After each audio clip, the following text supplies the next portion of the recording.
সবজির বাজারে গিয়ে হাতে ছ্যাঁকা খেতে হচ্ছে আমজনতাকে। আলু, বেগুন, টমেটো রোজের রান্নার জন্য খুব সাধারণ আনাজ ও কার্যত তাদের ধরাছোঁয়ার বাইরে চলে যাচ্ছে। 500 টাকার বাজার করলে অর্ধেক থলেও ভর্তি হচ্ছে না। কয়েকদিন আগেই বাজার দর নিয়ন্ত্রণ করতে কড়া বার্তা দিয়েছিলেন মুখ্যমন্ত্রী মমতা বন্দ্যোপাধ্যায়। নবান্নের সভাঘর থেকে স্পষ্ট জানিয়ে দিয়েছিলেন আগামী 10 থেকে 12 দিনের মধ্যে যেন বাজার দর নিয়ন্ত্রণে চলে আসে।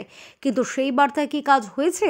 সেই প্রশ্নের উত্তর খুঁজতেই নিউ মার্কেটে হানা দেয় ওঙ্কারের ক্যামেরা।